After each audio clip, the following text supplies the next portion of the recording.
Good morning, ladies and gentlemen. Welcome to day two of Limitless 2022 for Children for Change for Life, World Vision's Asia Summit for Corporate Good, with the theme From Crisis to Hope How Corporations Can Lead Sustainable Change.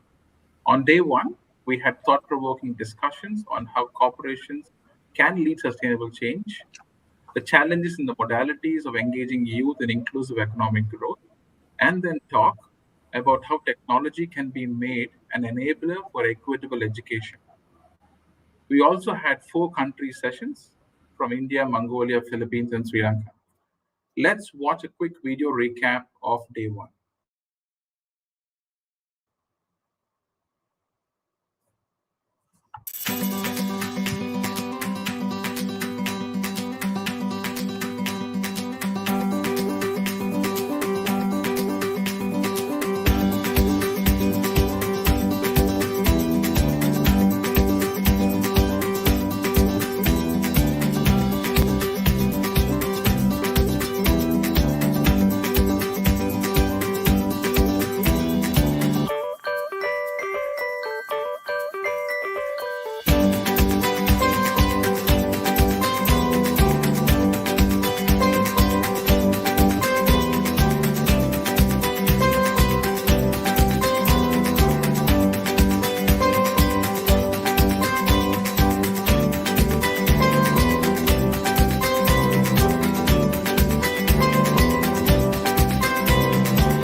Before we begin our summit proper, we would like to establish a few program guidelines to ensure that the summit would go smoothly and run on schedule. Should you have any questions during the sessions, you may send them in through the Q&A tab found at the top right corner of your screens. The public chat is open for everyone to send in their thoughts and comments throughout the sessions. Program reminders will also be sent in through this chat. The country booths are open throughout the day. We encourage you to visit each one of them to get to know more about World Vision and its field offices. The lounge is open throughout the day. Please feel free to virtually roam around and meet like-minded and like-hearted individuals attending today's sessions. As we thrive to better ourselves every year, we are encouraging you to send us your thoughts and comments on today's event. Access link to your online feedback form will be shared via chat prompt at the end of today's sessions. With these program guidelines in mind, we hope to give both our speakers and you, our audience, a conducive online atmosphere and a seamless, interactive, insightful, and meaningful summit.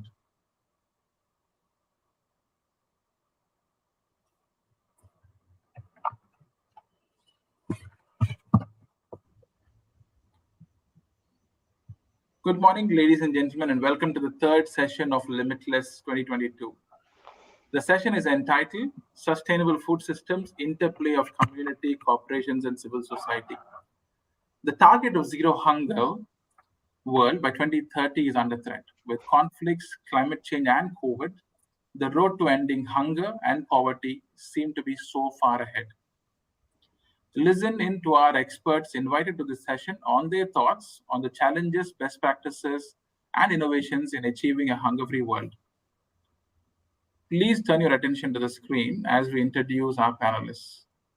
We have with us Mr. Amri Ilma, Chief Operating Officer for EduFarmers International. AG Farmers International is a non-profit organization that aims to improve the agricultural practices and livelihood of smallholder farmers in Indonesia through education and training, research, and technological innovations. He previously worked in policy advocacy and projects focused on poverty alleviation and sustainability. We also have the esteemed presence of David John Whitehead, chairman of Marvin Group. In 2004, David joined of-8 Vietnam as a founding director. of-8 became the Marvin Group, and David was appointed chairman of the board. Marvin is a large, fully integrated farm-to-table agribusiness headquarters in Hanoi with feed mills, veterinary medicine, and food manufacturing plants and farms throughout Vietnam. Marvin is one of the top 10 agribusinesses in Vietnam and holds an enviable position as the most innovative in the industry, embracing advanced technology and a digital transformation program which began in 2019. Let me also welcome Peggy Chan, Executive Director, Zero Footprint Asia. In 2012, Grassroots Pantry in Hong Kong with a mission to raise awareness of the inequities in our food system and to share knowledge on the benefits of whole food, plant-based cuisine. Grassroots Pantry was recognized by the United Nations Sustainable Development Goals (ESCAP) as a best practice case study on sustainable sourcing and responsible management. In 2020, Peggy developed Grassroots Initiative Consultancy to assist food service professionals in their transition towards best practices that meet both human and planetary health goals. We are also glad to welcome Jody Busek, Nutrition Segment Lead for APAC for DSM. Creating brighter lives for all inspires her to work alongside like-minded civil society, public and private sector partners to find sustainable, affordable, and accessible nutrition solutions for our world's most vulnerable. She shares more than 30 years of experience in business and market development in the food and nutrition industry. In this critical session, we are honored to have Paul Newenham leading a relevant, timely, and insightful conversation. Paul is the Director of Sustainable Development Goals Advocacy Hub, a secretariat catalyzing, convening, and connecting NGOs, advocacy groups, civil society, the private sector, and the UN agencies to coordinate global campaigning and advocacy to achieve food systems transformation. Paul also facilitates a network of 1,000+ chefs from across 90 countries to support chefs' action on the SDGs. The chefs, through Chefs Manifesto, are equipped with simple set of actions to drive progress to achieve the 2030 agenda. Over to you, Paul. Thank you so much, Raul, and it's so great to be back together with World Vision, having worked for World Vision for many, many years around the world. And so it's great to see this event coming together to really look at how we can gather together to drive change. As Raul mentioned, my name's Paul Newnham, the Director of the SDG2 Advocacy Hub and the coordinator of the Chefs Manifesto. I'm so excited to be moderating today's discussion around sustainable food systems and the interplay of community, corporations, and civil society. Today, as mentioned, we have such significant challenges to achieving a zero hunger world and good food for all. Climate change, economic shocks, COVID-19, conflict, and most recently, a cost of living crisis are driving an increase in hunger around the world. According to the recently published State of Food Security and Nutrition in the World report, most of the world's undernourished people live in Asia. 425 million people out of the world's total of 768 million hungry people. And this is staggering. This figure of 425 million equates to 9.1% of Asia's population going to bed hungry. From 2020 to 2022, there was a rise of severe food insecurity in 4 out of 6 subregions, and the gender gap in food insecurity has grown. The cost of a healthy diet rose to $3.72 USD per person per day, a 4% increase from 2019 to 2020. And you know, we all know that 2021 is going to have seen a further increase here. However, we know that good food is a connector. It's everything. It starts with farmers who work on the front lines of our food system and the climate crisis, often under very difficult circumstances. Good food, when it's nutritious, gives people the nutrients they need to thrive. It nourishes the soil it grows in and the next generation. It provides us with the energy that we need to fight for a better future for everyone everywhere. So today's conversation is going to gather an exciting group of diverse voices, which you've just been introduced to, from across nutrition and food, to discuss both the challenges and the opportunities in securing a sustainable, nutritious food future for all. We want this event to be as engaging and dynamic as yesterday was. So please go into the chat box, introduce yourself, where you're from in the chat, so we can see where people are tuning in from. I can see people from India already, and different parts of the world coming in. So please make sure you go in there and introduce yourself. Philippines, different parts of the world. As the discussion develops, we also want you to utilize that the question function as well. We're going to try and keep a small amount of time at the end of today's event for panelists to respond to these questions and to interact with the audience. But why don't we get straight into it and get going? It's good to see. Welcome, everyone. We've got some people very late from New York all the way through to the Philippines, from Japan, from India. So great to see. So I'll ask my panelists if they can turn on their cameras, and we'll get started. We're going to keep this fast moving and dynamic, and so hopefully going to have that time for questions later. But so let's start and drawing on some of the insights and experiences of our panelists from across the Asia region. We're going to start by setting the scene. And so it would be good to understand from each of you, what are some of the main issues concerning good food being available to all in the region, and how have you seen these addressed? So I'm going to start with you, Chef Peggy. Let's start with you. Quick introduction, but you've had the bigger introduction already. And then how have you experienced some of the challenges to food availability in Asia? Hi guys, great to be here. Peggy, I'm calling in from Hong Kong. For the past 20 years, I've been working in food service side, so really focused on the consumption end of the entire food value chain.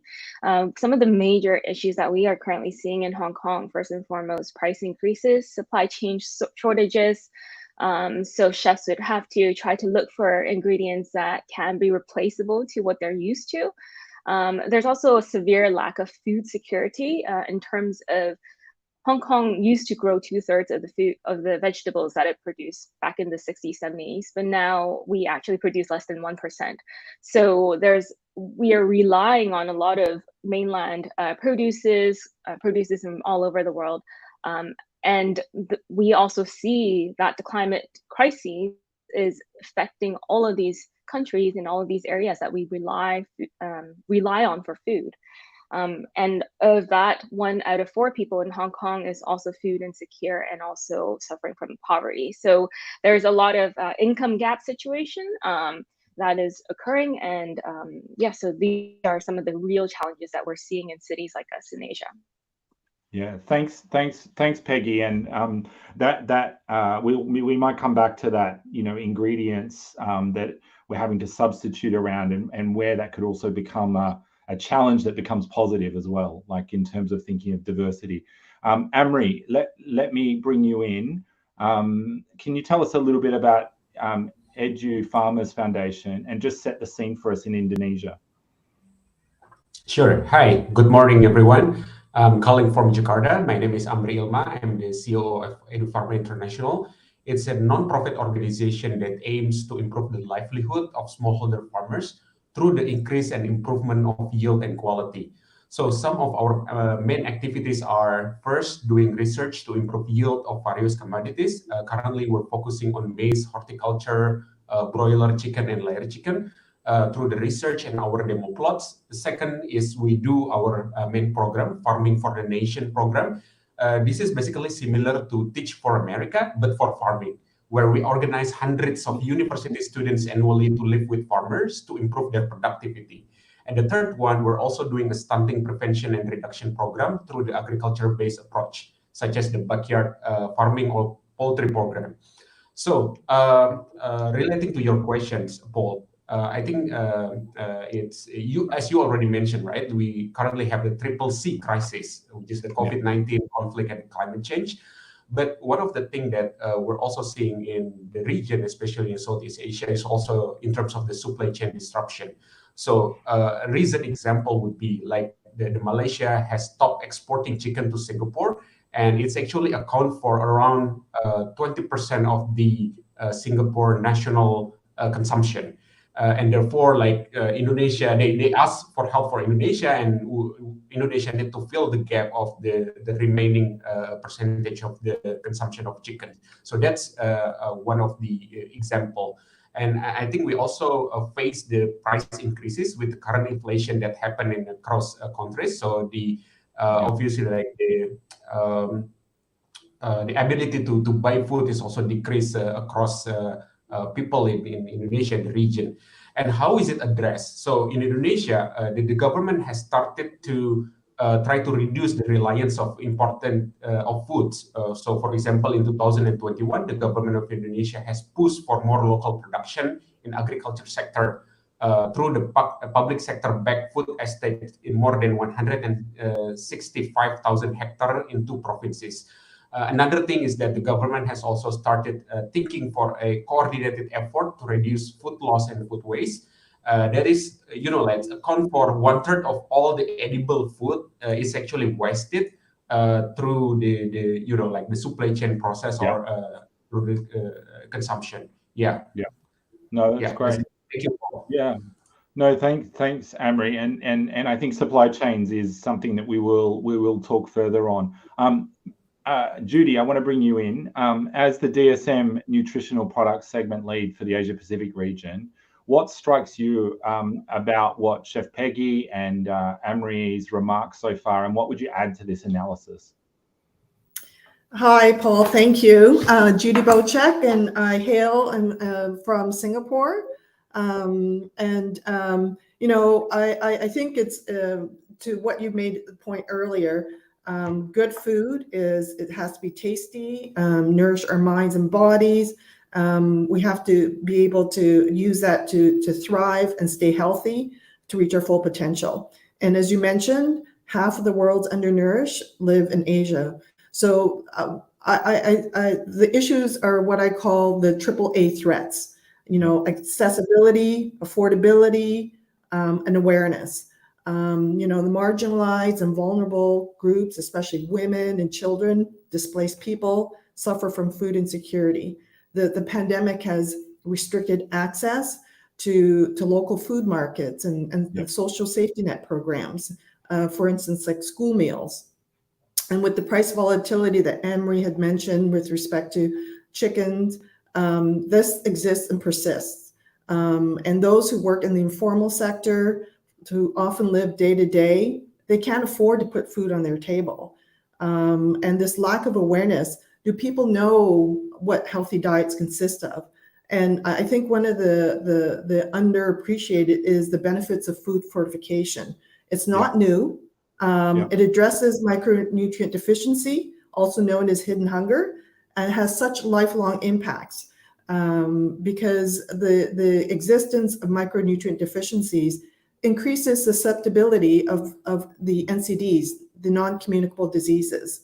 And so more than ever, it's so important now to focus on food fortification and amplify that. As I've said, it's so underappreciated. It's such a cost-effective approach where people's habits don't change by benefiting from food fortification. The World Bank and the Copenhagen Consensus have both ranked that fortification is one of the best investments. For every dollar in food fortification generates $27 in economic return from averted disease, improved earnings, and enhanced work productivity. That's something to digest because the return on investment is incredible. No, thanks, Judy. And I note those numbers earlier about the number of people across Asia going to bed hungry, and connecting that to food fortification, because when hunger is one thing, but then also that often leads to nutrition deficiencies. because diet, people don't have those choices in diet. And so fortification is a great way to ensure that the staples that are getting through for people that can't afford are getting those micro and macronutrients so that we avoid some of those challenges. So thank you for raising that as an important kind of addition in this complex world of sustainable food systems. I'm going to bring in David. So David, you're the chairman of the Marvin Group, and you work to make Vietnam a sustainable agribusiness powerhouse. So tell me a little bit about what some of your reflections are and on where we're at the moment. Yeah, look, this is a very, very interesting subject for me. I mean, we started as a small feed miller, just manufacturing pelleted, packaged pig feed, really.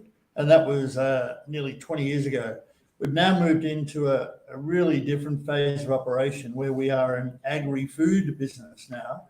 And our concentration is on the end result of our business is providing good quality food for the people. So it's been interesting in Vietnam since I first came here and our business started 20 years ago, that now there is a burgeoning middle and upper class group of people who have discretionary income who are now concerned about the quality of food they bring into their households. And the issues about traceability and hygiene, being fresh and nutritious, are issues that are being addressed and being focused on by those in the middle and upper classes who have the money and the ability and the wherewithal to actually be selective about their food choices. Still in Vietnam, we have people in poverty, and the way we work with World Vision is to work with poor communities, and we provide sustainable farming and lifestyle operations with poor communities, working with World Visions. So, we're looking at both ends of the spectrum, really, as far as our operations are concerned. We breed and we farm chicken, ducks, pigs, and fish. But one of the big issues for us, as others have mentioned, is the logistics and the management and the movement of product, not only around the country, but internationally too. And the issue about the cost of logistics, shortening supply chains is a major concern for us as we move forward. Yeah. But we've been in the middle of a very fast growth cycle in Vietnam, and we're privileged to be able to work in a sector that's extremely important and valuable, not only in this country but in the region. Yeah, no, thank you, David. And it's good to have this group together. It's really, these are really important additions to kind of look at the holistic picture of what's going on.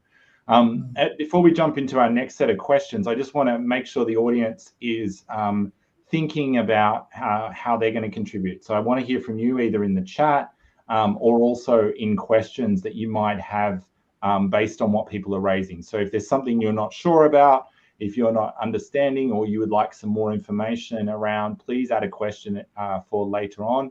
And then also in the chat, please help contribute your perspectives. It's important for us to hear and understand what's going on from around the whole of the world. So as we kind of move forward, we've just seen 4 different perspectives from 4 different actors. And I think, when we talk about food and food systems, it's really important to ensure that we understand that there isn't just one system. There's lots of different systems and there's lots of actors. And we all have a role to play in ensuring a better food future. And so, as we started to talk in the preparations for this dialogue, there was a lot of feedback on the different approaches and how they are, they need to work in a synergistic way. So I want to kind of get into what are some of those synergies between the business sector, agriculture, civil society that can help us really achieve zero hunger and good food for all. So Amri, I'm going to start with you. On the production side of our food system, what are some of the challenges for farmers in the region, and how can the private sector meet farmers' needs in getting food to market, providing improved seed varieties, etc., that kind of thing? What's your thoughts around that? Sure. Thank you, Paul. So yeah, answering to your question, some of the challenge that we see, especially in Indonesia and the region related to the farmers, is first, I think the main and foremost is the capability of the farmers to do a good agricultural practice and also a good farm management. So this consists of starting from preparing the land, like doing the cultivation to harvesting and even to post harvesting. The second one, I think it's also related to access to finance. So even if farmers already have the capability to do a good agricultural practice, but if they cannot afford to buy the optimum inputs for production, then they will not be able to get to the point of the production that they desire, right? This is, I think, also related to the money management at the household level for Yeah. farmers.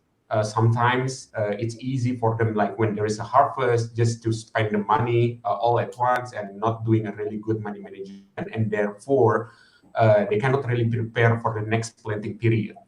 The third one, I think, this also related to price volatility that that can also disrupt the production due to changes in farmers' production preferences.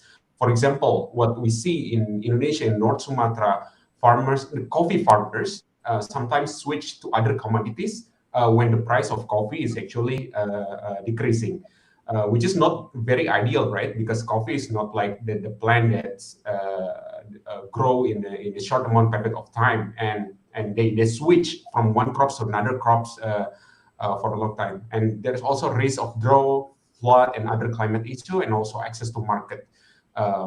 And I think how private sector can help. There are certain pathways. The first one, I think, the private sector can continue to do research to provide high quality seed that is suitable for specific areas, right? Because it's not only research on like producing a yield that is optimum, but also optimum for specific area in many Yeah. regions. The second one, I think, it's related to contract farming. Contract farming is really helping the smallholder farmers, because in one way, it's also providing access to finance for farmers to buy optimum inputs, and there is a certainty of off-taker, because like whatever the farmer produce, it will be bought by the off-taker. And the third one, I think, agricultural insurance to manage risks that farmers faces. And the last one, but not least, I think it's also what we're doing here, which is to provide continuous training and support for farmers. Yeah, I think that's all, Yeah. Paul. Thank you. No, thanks, Amri, and thank you for really giving really practical points that can be utilized for the listeners. Chef Peggy, I just want to bring you in. So, how are you working with business and farmers to ensure good food for all, whether that's through safeguarding biodiversity, preventing food waste, or protecting soil health? And also, maybe if you can just give a few reflections on the unique benefits that the hospitality sector can provide to enable food sovereignty as well. Certainly. Well, when we talk about hunger and the situations that we are currently facing in the world, we can't forget that one of the reasons for why food is becoming less nutritious is because of soil degradation. And soil degradation occurs when bad practices on the land, on the farms happen, such as these additional fertilizer chemical inputs, excess nitrogen, heavy tillage on the soil that actually breaks up the soil food web. And it's actually estimated that food is so much more less nutritious than what our grandfathers and grandmothers used to eat. And it's also said that about 200 industrial carrots needs to be eaten in order to meet one regeneratively grown carrot's nutrition. So that's kind of what we're really facing is, how do we grow food in the future, in the coming years, such that we are ensuring farmers' livelihoods are being treated fairly, or they're being paid fairly, that there's resiliency to climate, that food is more nutritious, more tasty, and the yields can also be just as effective as industrially grown food.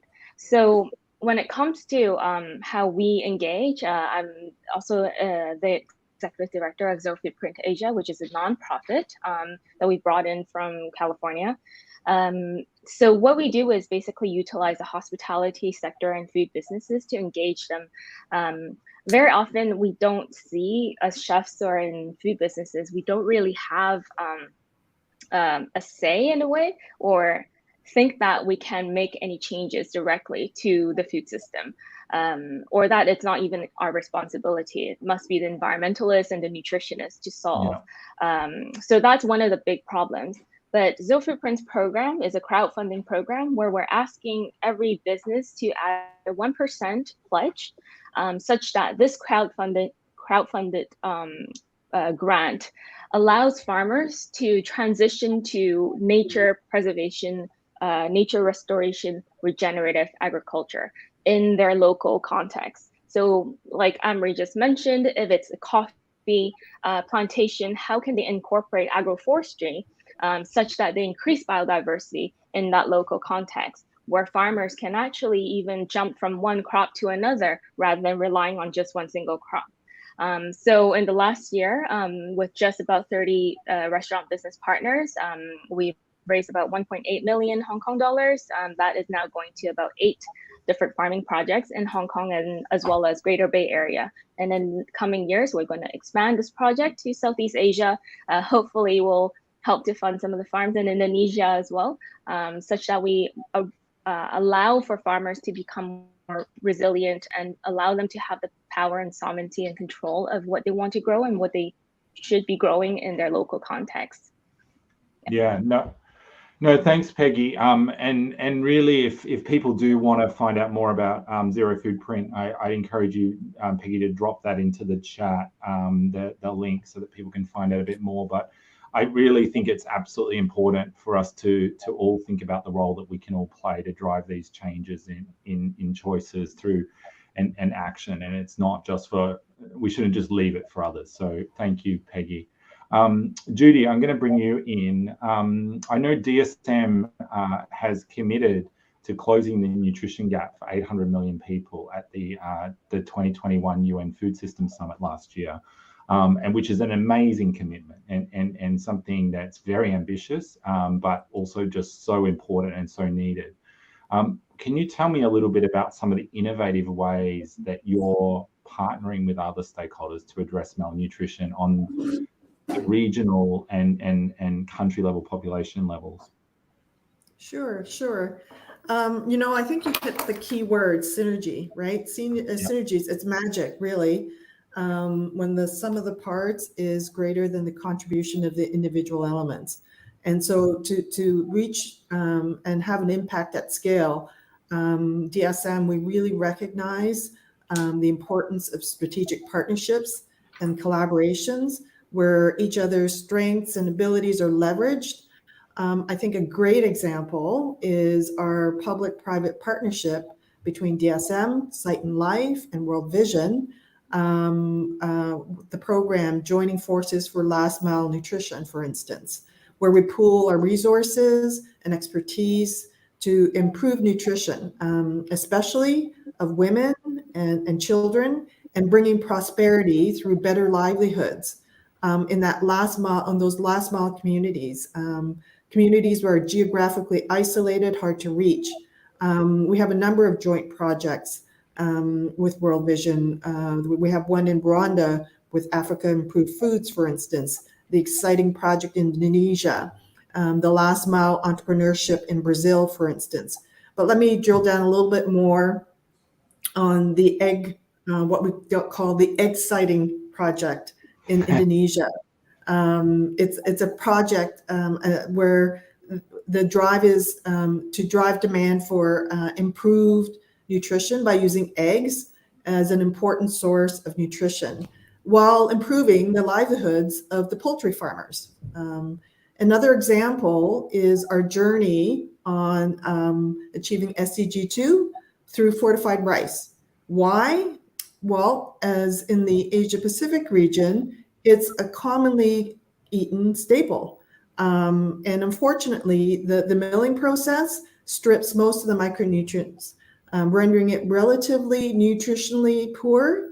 And so what we do is we use fortified kernels, which essentially is rice flour made from broken rice, mixed with Yeah. vitamin minerals, made into dough, extruded into fortified kernels, not unlike orzo, for instance, and then blended with regular rice. So it looks and tastes like rice, but with better nutrition without changing behavior. And that is so important given the scale that we need to achieve to address the nutrition gap of 800 million people. Yeah. So, No, yeah. yeah. I mean, Go Judy, ahead. as you were talking, one of the things that jumped out is, that sometimes the processes that we've applied to our food strip out the nutrients, and so we have to add them in. And I think these kinds of things can sometimes, I think, are really important as kind of almost stop gaps for where there's gaps in that nutrition, not instead of a holistic diet, but to ensure that people are getting those nutrients because of the chain. Yes, definitely. You need different solutions for different circumstances, different contexts. One solution doesn't fit all. Yeah, no, absolutely. Let me go to you, David. Thanks, Judy. You alluded when we first started, when you first introduced yourself, a little bit about some partnerships, but I'm really interested in understanding how Marvin Group is using public-private partnerships to really drive forward innovation in the agriculture sector. Yeah, thanks, Paul. Look, there's a couple of major partners that we're operating with at the moment. One of them is World Vision. The other is the IFC, part of the World Bank. We've been in discussions and negotiations with the IFC, not only in regard to funding some of our projects, but also into developing a strategic partnership, which means that we are operating in all things we do at international standard. So the IFC has made us realise that we need to look at performance standards that are international. If we're going to be involved in the export business to Europe, for example, or to the US, there are very stringent requirements for traceability and hygiene and quality of the food that goes out of Vietnam into those places. So that's a very important partnership that we have. We work very closely with the Ministry of Agriculture here in regard to everything to do with development, particularly of smart agriculture in Vietnam. I mean, we're very conscious of issues about sustainability, of course, but also about reusing, recycling, and no waste operations in farming. And we are working with the government around this issue of circular agriculture, which is exactly that. I mean, it's reusing, recycling, no waste. So we are, instead of building farms the way we used to, which were a linear approach of inputs and then output animals at the other end, we're now looking at farming complexes where we have breeding farms, commercial farming operations, but also feed mills, fertilizer plants. We're growing ingredients that feed into our feeding operations. So we're having a circular system now, which allows us to use everything that we're producing in our farming operation. And we're doing that in a smart way, and we're interacting with local communities about that. So, we're rethinking the way we actually do our farming, because agriculture traditionally is a great polluter and has been, because people have not really understood the effect they're having on the environment. So issues about pollutants going into the environment, into the waterways, general water waste management, environmental degradation generally has come out of the agricultural sector. So we really need to turn that around. And we're doing that by digital transformation and controlling our inputs, our outputs, and the way we're actually working with local communities. And this is even extended to the way we have our partnerships developing with the local, as I said, the ministry, but also with people like IFC and World Vision. So we're working at a much broader way than we used to, and very concerned about our effect on the environment, what our footprint is, in all of our farming, feed mill, and other operations that we have. Yeah, no, thanks, David. We're gonna shift the conversation from a little bit towards action, and I want to talk at two levels here. One is about the simple short-term solutions that we can help to use to advance food security and sustainable food systems at the community level, but also the role of business and some of those longer-term solutions and how we drive them forward. And so we have probably about eight or so minutes before we go to our questions, and I see a couple of questions starting to come in. So thank you to those that have put them in. But David, maybe just straight back to you. You were just talking. How does the Marvin Group, how are you thinking also about people and planet? So like thinking about the climate impacts, but also the health impacts in that kind of holistic way, and how are you driving that forward? Yeah, okay. We're very concerned. As I said, we've shifted our focus over the last few years from being just a producer to now being an agri-food company, where our output at the end of the day is all about food production, clean, healthy, hygienic food for the people of Vietnam in the first instance, but in the broader context, feeding the world. So we have at the board level and at our operational level, we are thinking all the time about how to improve the quality of the end product, and that is the food production for the people of Vietnam. So we look very closely at all of our production methodologies. We look at our inputs, our costs, and what our outputs are. So we're very concerned about traceability right from the beginning of our process, right through the farm-to-table supply chain. And we have inputs all the way along that chain to ensure that we're minimizing excesses and taking advantage of systems that are already in place that we can use to improve our product at the end of the day. No, that's great. Thanks, David. Judy, bringing you in, how is DSM assisting businesses to implement and optimize their CSR strategies to protect communities? Thank you, Paul. I think as a nutrition and bioscience company, it's so important for us to create nutrition awareness and the openness to looking at filling that nutrient gap in different ways. We use our core competencies and our platform to really highlight the need, create the demand. We have the depth and breadth of nutrition science with the global reach, but looking at local solutions. So what we do is we work with our customers, our partners, to encourage them, because they know best in terms of how to engage best with their consumers, is to develop nutrition products. And nutritious products are affordable, and looking at different distribution models than what they may currently have, again, because they know their consumers best. And I think the message is that we can all do our part, because you can actually do well, do good and do well at the same time.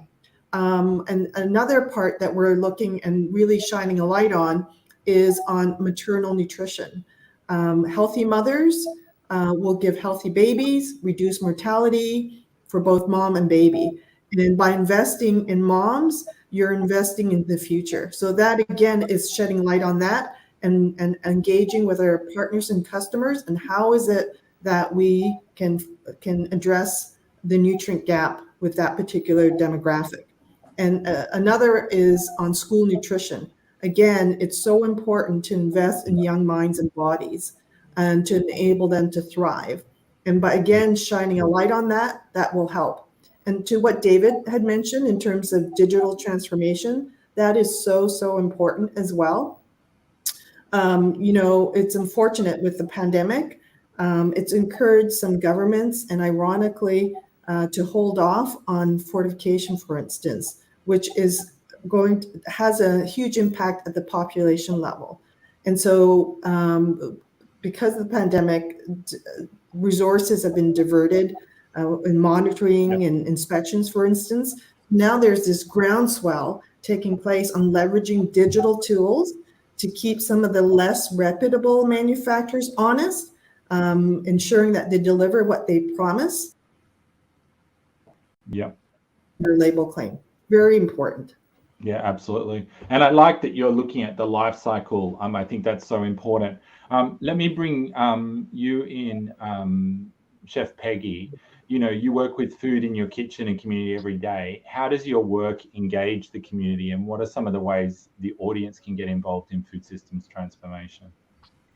Well, just as a consumer-facing, the representing the consumer-facing front, we have an opportunity every single day when we see our customers, and be able to share knowledge and educate through our restaurant platforms. And yes, I think that everything that we need to do within the restaurant operation has to be done already, whether it's diverting food waste, recycling, reducing use of plastic, serving less meat, putting more plant-based dishes on your menu. All of that has to be done. But I also know that as a restaurant who has gone through that process, one restaurant doing very well isn't enough to change a system. And hence why we need to look at systemic long-term changes that's great enough to move the needle and great enough to change policies, such that we don't need to pay more for the better options. We don't need to pay more for the more nutritious options. It should be the other way around, right? So as you know, we're in a very unique position in the hospitality sector, mainly because every single check is an opportunity for us to raise funding for nature. Nature-based solutions is heavily underfunded at the moment. Over 86% of those funding comes from the public sector. That means much of it are taxes, right? Only 14% of the funding comes from private sector, but that's only because we are not valuing and equating those environmental and social costs into our selling price. So how do we do this? We can change the system by just incorporating this carbon tax or carbon neutrality fee, whatever you want to call it, such that that funding paid by the customer and channeled through the restaurants can go to help restore our planet, restore soil health. So that's we can basically subsidize a renewable food future if we get together. In Hong Kong, particularly with the highest density of restaurants in the world, we have 15,000 restaurants for a 7.6 million population. Imagine if just 1% of those restaurants raising 10,000 Hong Kong dollars each month, what that aggregate of amount of funding could be to protect nature. So let's look at it from a much more scalable sense of how we can change the entire agricultural system to one that favors people for nutrition, for children, for the security of our future. Yeah, no, thanks, Peggy. And I can see there's a lot of agreement in the chat just around the role people can play. And I think, you know, it's really good to see. We've heard about how companies are getting involved. We know government and the public sector gets involved, but also how consumers can really utilize their purchasing power, you know, the things that they're investing in, the choices they're making to really make that difference. So thank you. I'm going to bring in Amri. So, you know, we've just talked a little bit about consumers, but how can consumers better connect with farmers at the local level? And what are some of the challenges farmers face in transitioning to regenerative agriculture? Sure, yeah. Thank you, Paul. I think regenerative agriculture is also one of the main issues that we have here in Indonesia, because like most of the farmer that we have is already like more than 40 years old. In some areas, like even 50, 60 years old, still farming. And the young people not seeing this kind of work as a sexy job, because you need to get your hands dirty, right? Working directly with the soil, with the plants, with the poultry. And also there's the perception that being a farmer will have a low income, especially for, you know, like the millennials and the Gen Z. And so I think to solve this problem, I think we first need to change the perspective, right? I mean, it's all in the perspective. We can work first by you know, like convincing that you can still have a good livelihood through agriculture if it is actually managed well, what you're doing in the farm, in the poultry, and etc. And I think that is also one of the things that we are doing in Edu Farmers by trying to empowering the young people in Indonesia to do farming, right? Because we're opening the opportunity for university student and like fresh graduate to try and do some work in agriculture for 5 to 6 months and work directly with the farmer, with the poultry farmer, and help them increase the productivity and income. And hopefully, like after they're having this kind of experience, it can open up their perspective that this is actually like a good opportunity even for young people, and if managed well, they can also have a good income. Um, and I think we also can possibly do some other things, right? Like for example, promoting the agrotourism so consumer can appreciate more with what farmers are doing and connect more with farmers. I think what Peggy is also doing is really good when connecting like the consumer directly to supporting the farmers. And I think there's also a opportunity for a D2C platform, so direct to consumer, where that allows farmer to sell directly. That can increase the value of the product, like keep the product fresh and improve the sovereignty of the farmers so that they can sell to customer directly instead of like over relying on the local traders that sometimes make the value of the food is really low, right?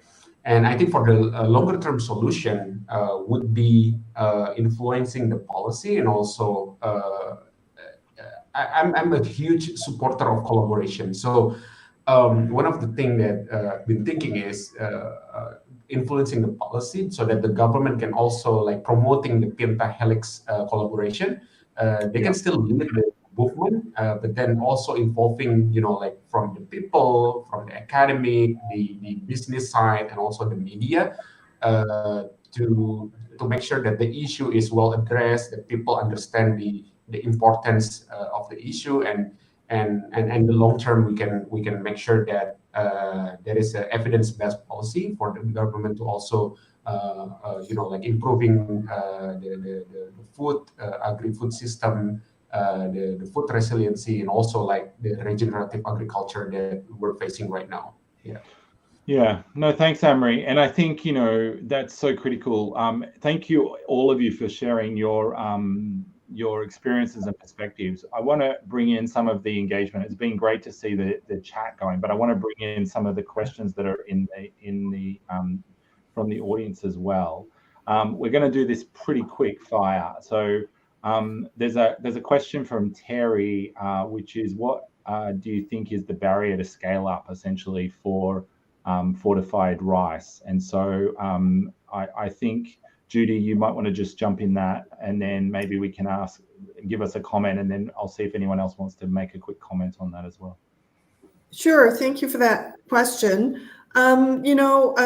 First, I think what Amri mentioned is about developing policy, and it's about recognizing by different stakeholders, whether it's the consumer, on the benefits of fortified rice, and also the government level to mandate that, to know that this can have an impact at scale. So I think those are the hurdles currently, but I think that said, we are making progress. Nothing happens quickly and overnight, but we are making progress in fortified rice as a nutritious staple in various countries. We're working right now, for instance, in the Philippines, and this is mandated in Papua New Guinea, for instance, in the Solomon Islands. So very much a lot of progress being made, but definitely a lot more work to be done.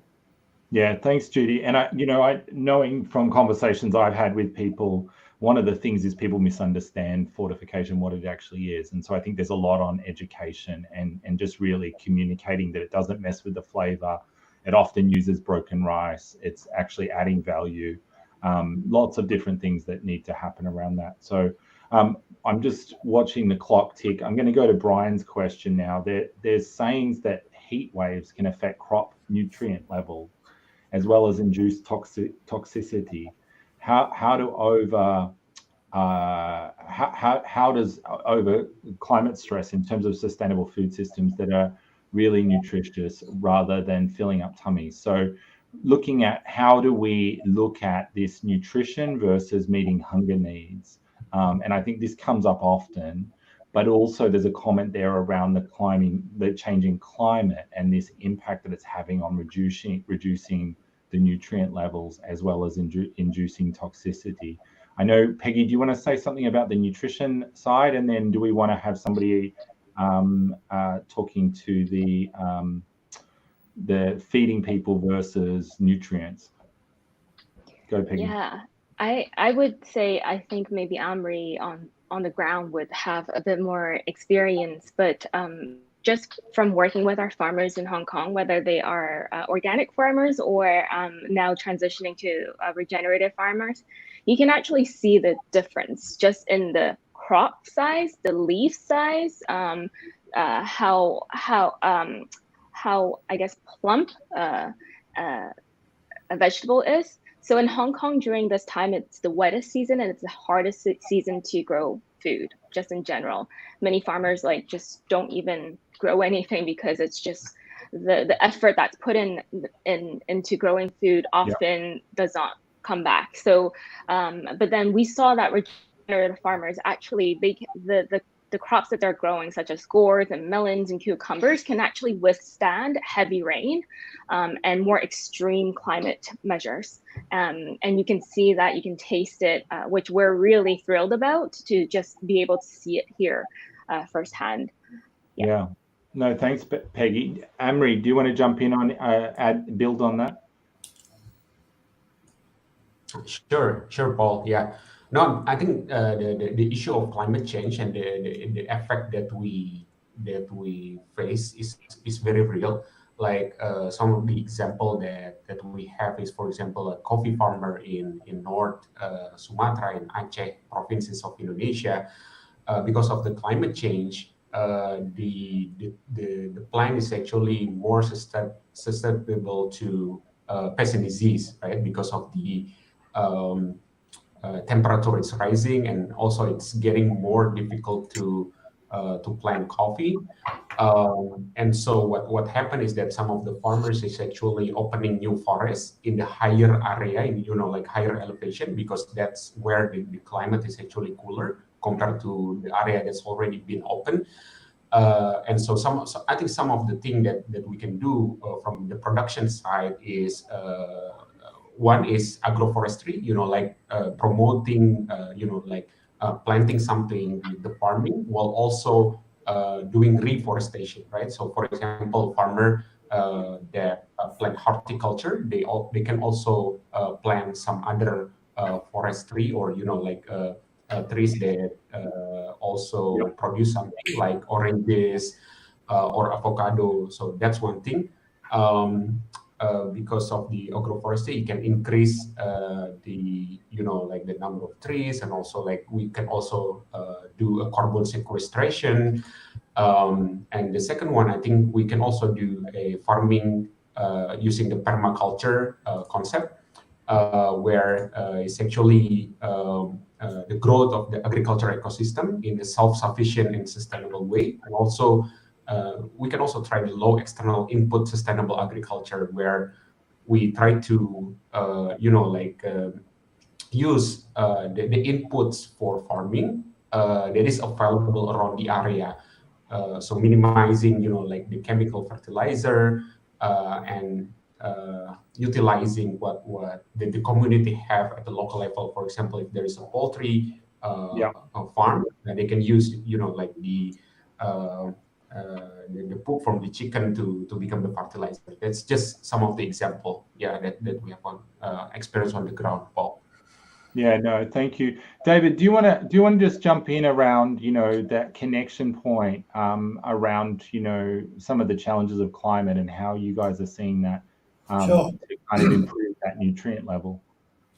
Yeah, look, climate change and weather pattern change in Vietnam is a real issue for us, particularly in the Mekong Delta region. I mean, and that's manifested in high levels of salination, which affects what can grow and how it can grow. I mean, there has been some work done on salt-tolerant plants, for example. Yeah. There's work done on different strains of rice and other things. But it's not only affecting plants, it's affecting like shrimp farming, for example, where we're drawing water from the river, and if the salination level increases or decreases, it affects the way the shrimp grow and how they behave, etc. So, and that really does affect farmers' outputs. But a lot of this, and you mentioned it briefly before, Paul, is about education and education and awareness in regard to developing smart approaches to agriculture is very important, particularly for small farmers who haven't had access to education about better ways of farming, because most of the techniques are handed down to them from their parents or their grandparents or their uncles and aunts. So it's only now that there is some really clever systems of farming that reduce pollutant, that improve productivity, reduce water level use, all of those sorts of things. And that information is out there. It's just a matter of getting it to farmers so they understand that there is value in investing in quality systems, and often digital systems that allow them to have higher productivity levels and at the end of the day at lower cost, and also less effect on the environment. So all of those things are really important and come together. In Vietnam, we've got more than 70% of the population of 100 million people involved in agriculture in one form or another. So it's a very, very large and important part of the country's economy. And of course, looking at the use of pesticides and herbicides and fertilizers is very important as well, because that adds to the pollution of the waterways and the general environment. So, and again, it gets down to education on how people use those things. Instead of the old-fashioned way of loading up a backpack and spraying everything with as much as you possibly can and not being concerned about where the residues go, now people are forced to consider what effect that does have on the environment so that their farming can be sustainable. And sustainability is a big issue. You know, we've got to look at sustainability and livelihood management into the future. And that's what we need to focus on. Yeah, no, absolutely. Well, thank you, David. I mean, we're coming to the end. There is a number of additional questions there and comments.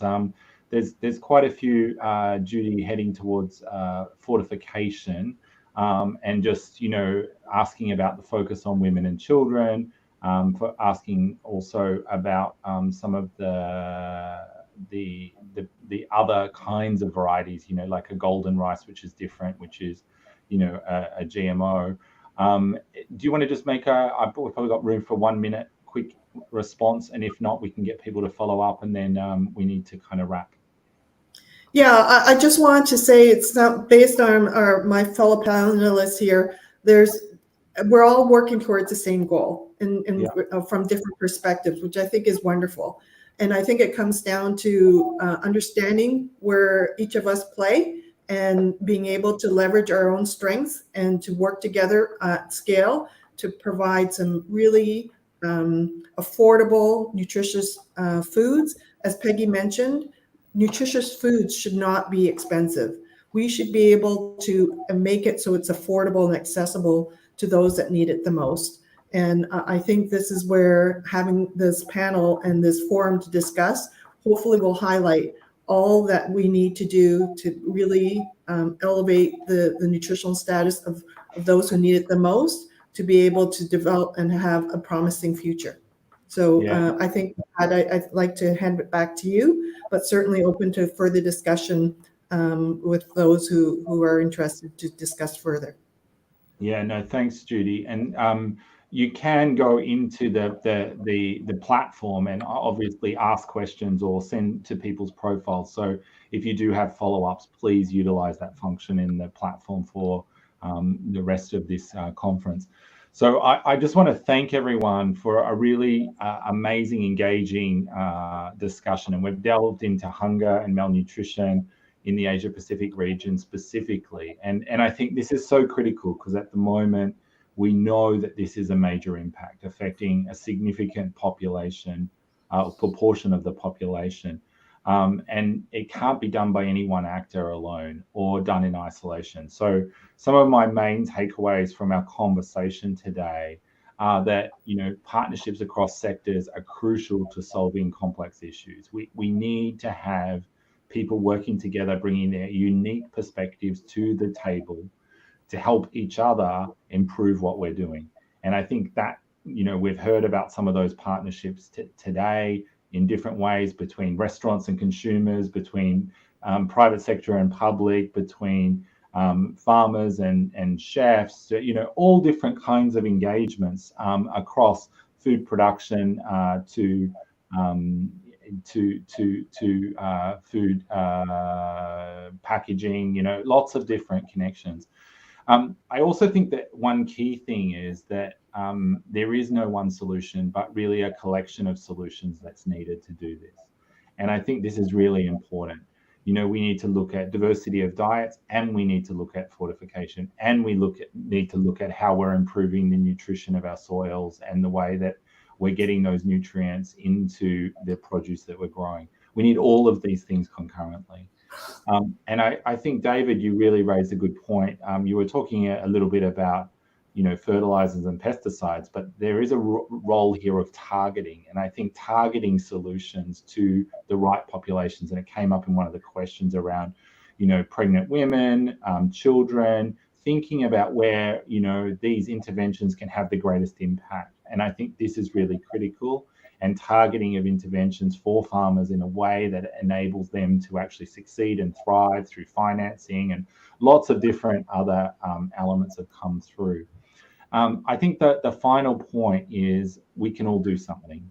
And Peggy talked a little bit about this, and so did a number of our other panelists, is that this is not something we're going to fix if we just leave it for somebody else to do. We all can step up, we can all make an effort, we can all do something in our small choices and our big choices around how we work. So I want to thank our terrific panel, Chef Peggy, Amory, David, Judy. Thank you so much for sharing your insights and experiences and really bringing this conversation to life. As you each noted, there's very real challenges, but also very real opportunities to really drive forward a zero hunger world and good food for all. Thank you to our audience for tuning into today's discussion on sustainable food systems and the interplay of community, corporations, and civil society. We really appreciate your time and commitment to ensuring good food for all, and I hope you've enjoyed this lively discussion as much as I have. Thank you, and back to you, Rahul. Thank you, Paul, for moderating this lovely and insightful discussion on the systems thinking for sustainable food. We really appreciate the different points of view from each of our panelists, David, Judy, Peggy, Amory, for coming on board and sharing your thoughts and views. World Vision does a lot in this particular space, and as you heard during this panel, we work with different systems players as well. You want to learn more about how World Vision works in this particular space, just click on this link on the chat and you can reach out to us to learn more about us. So thank you all for joining for the opening session of day 2. We are now heading to a quick networking break. When you log back onto the main stage, you can click onto the different country booths. We have our booth managers and our colleagues from different countries who you can catch up with, who you can meet and interact. You can also use the schedule meeting to set up one-on-one calls and meetings over this platform, maybe probably for a few minutes as well. You can also visit the lounge and virtually roam around and meet like-minded and like-hearted individuals attending today's sessions. There might be a specific topic that you want to talk about. Probably it's youth engagement, probably it's about food systems, probably it's about volunteerism. You have colleagues who will be there on those tables. You can just click on join on those tables and engage with our colleagues as well. By 11:15 Singapore time, we will commence our concurrent sessions focusing on innovative projects and current donors, as well as with the prospective donors across Cambodia, Indonesia, Thailand, and Vietnam. Cambodia would be focusing their discussions on adolescents, and their architects of future. Indonesia would be talking about climate change and livelihoods. Thailand session would be about empowering vulnerable youth. And in Vietnam, we'll be talking about how digital savings groups are mitigating the impact of COVID-19. So before we head out for the networking break and the concurrent sessions, a reminder that you may all join us back for the main plenary at 12 p.m. Singapore time to talk about climate change and the bottom line. How can corporations reverse the trend? We have an illustrative panel joining us at 12 p.m. Singapore time. So over to you, and thank you for taking the time to join us for this session. And thanks to all the panel for this insightful discussion as well.